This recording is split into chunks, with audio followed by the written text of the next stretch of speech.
Chương trình hôm nay sẽ gửi đến quý vị những tin tức quốc tế cập nhật sau. Trên chiến trường Đông Âu, cuộc phản công của Ukraine đã bước qua tuần thứ tư, nhưng chưa đạt được bước tiến lớn đáng kể nào. Mới đây, Bộ trưởng Quốc phòng Ukraine đã đích thân lên tiếng giải thích lý do cho vấn đề này. Phía ngược lại, Nga yêu cầu các nước không dự diễn đàn hòa bình của Tổng thống Zelensky.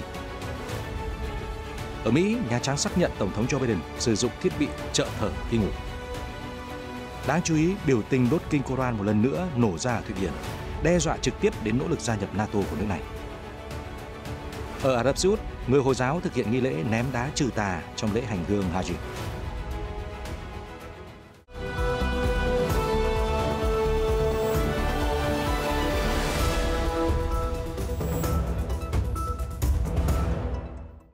Quý vị đang theo dõi chương trình Thế giới hôm nay. Liên quan đến xung đột Đông Âu, Bộ trưởng Quốc phòng Ukraine Alexei Reznikov mới đây đã giải thích lý do cuộc phản công của nước này cho đến nay vẫn chưa đạt được bước tiến lớn. Trả lời phỏng vấn Financial Times hôm 28 tháng 6, ông Reznikov cho biết Kiev chưa tung phần lớn lực lượng quân dự bị là các lữ đoàn được đào tạo ở phương Tây và được trang bị xe tăng và xe bọc thép do NATO cung cấp vào cuộc phản công chống lại Nga. Theo vị Bộ trưởng, việc giành lại một số ngôi làng nhỏ cách xa các tuyến phòng thủ không phải là sự kiện chính của chiến dịch quân sự. Khi trận đánh lớn xảy ra, mọi người sẽ thấy điều đó, ông Reznikov nhấn mạnh. Đề cập đến cuộc nổi dậy ngắn ngủi của Wagner ở Nga vào tuần trước, Bộ trưởng Quốc phòng Ukraine mô tả đây là minh họa sống động cho các lỗ hổng của Moscow.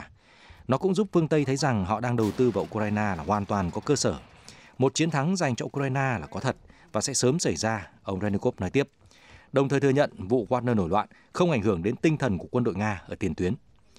Bộ trưởng Quốc phòng Ukraine nhấn mạnh thay vì trông chờ vào những cuộc binh biến ở Nga, Kiev nên tin tưởng vào lực lượng an ninh và quốc phòng của mình, cũng như nguồn viện trợ vũ khí từ các đối tác. Trong khi đó, thì cùng ngày, người phát ngôn Bộ Ngoại giao Nga Maria Zakharova cho rằng các quốc gia ở Nam bán cầu không nên cảm thấy tự hào về sự hiện diện của họ trong sự kiện được gọi là Hội nghị Thượng đỉnh Hòa bình mà phương Tây muốn tổ chức theo đề xuất của Kiev.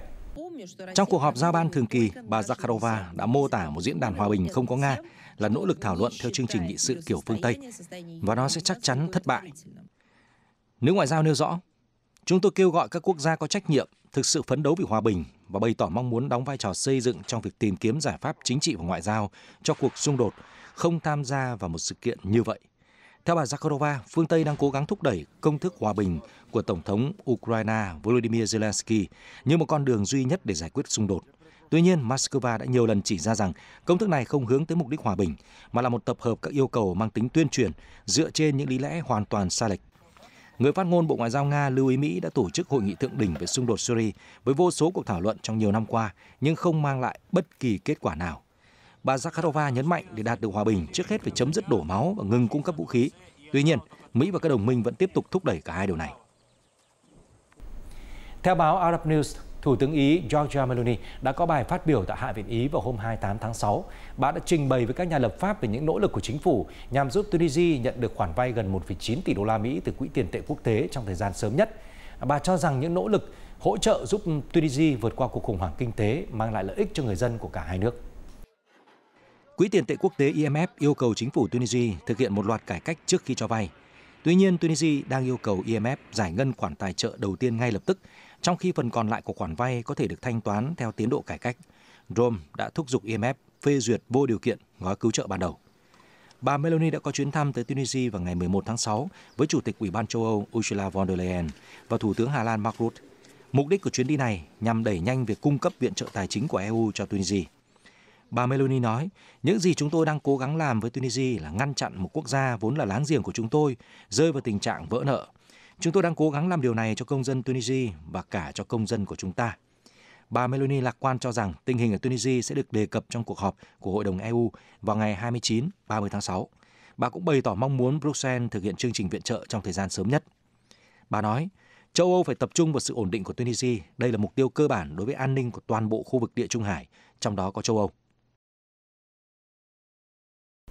Reuters dẫn lời các quan chức Nhà Trắng hôm 28 tháng 6 cho biết là Tổng thống Joe Biden đã sử dụng máy thở áp lực dương liên tục CPAP để giải quyết các vấn đề liên quan đến chứng ngưng thở trong lúc ngủ.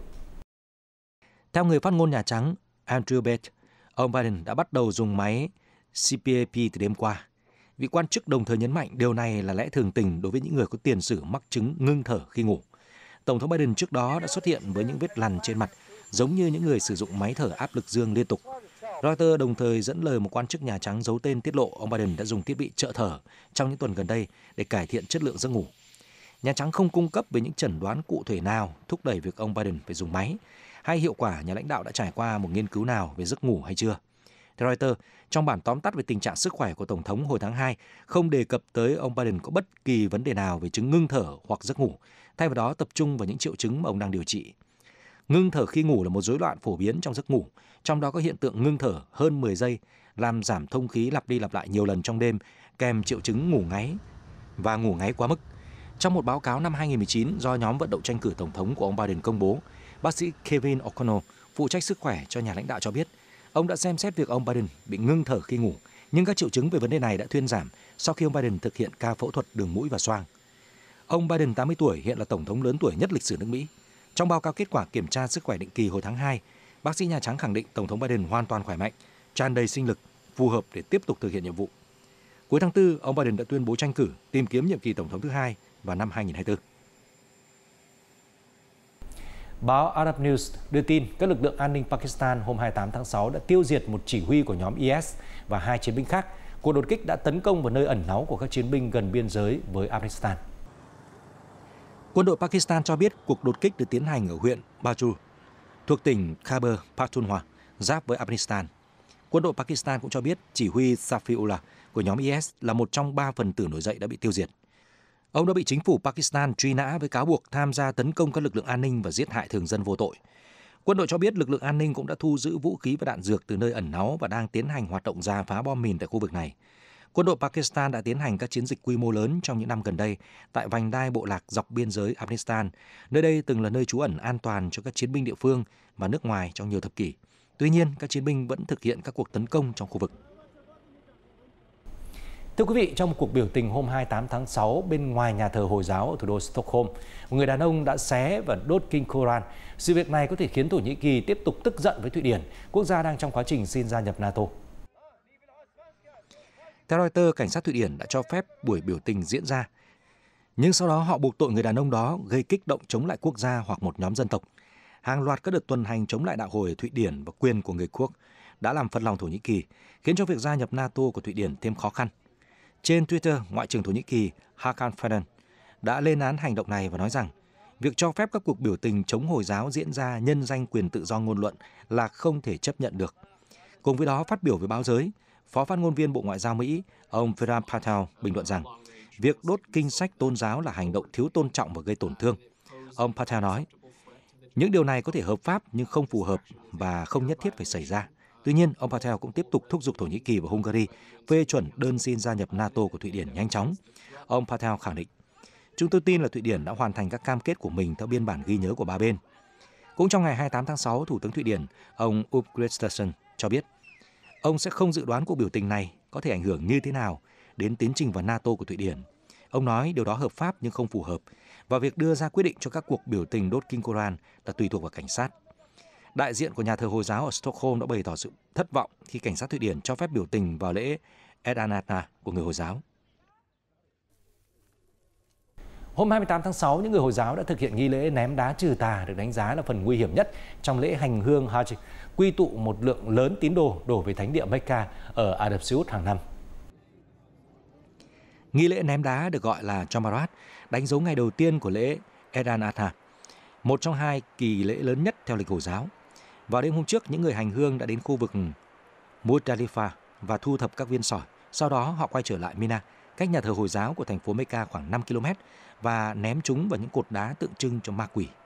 Sau nghi lễ này, những người hành hương sẽ cạo đầu hoặc cắt tóc và thực hiện hiến tế, đánh dấu kết thúc lễ Hajj kéo dài 4 ngày tại thánh địa Mecca, phía tây Ả Rập Xê Út.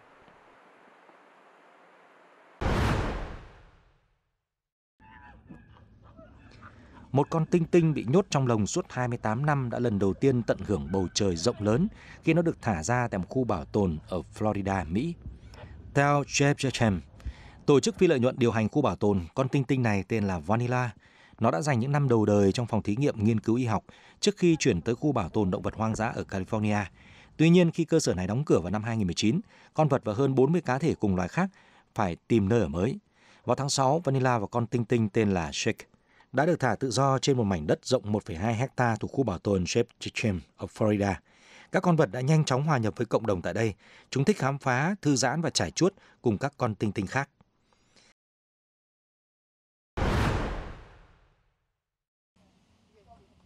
Ở Anh, các cư dân của sở thú London đang vô cùng thích thú với những viên kẹo cầu vồng đủ màu sắc trước lễ kỷ niệm tháng tự hào sắp diễn ra ở đây vào cuối tuần này. Trong video do Reuters đăng tải, các con khỉ sóc và khỉ đột đã đu dây và trèo qua những cái cây để thu thập chiến lợi phẩm. Trong khi đó, những cá thể vượn cáo nỗ lực tìm kiếm trong từng gốc cây, nơi người trông coi vườn thú giấu các món ăn khoái khẩu của chúng. Ông Anthony Spencer, người đứng đầu bộ phận tổ chức sự kiện của sở thú London cho biết, mục đích của chuỗi hoạt động mừng tháng tự hào này là nhằm tôn vinh những nhân vật thuộc cộng đồng LGBT có sức ảnh hưởng trong lĩnh vực khoa học và công tác bảo tồn. Trong khuôn khổ sự kiện cũng bao gồm nhiều hoạt động sôi nổi khác và chỉ dành cho người lớn.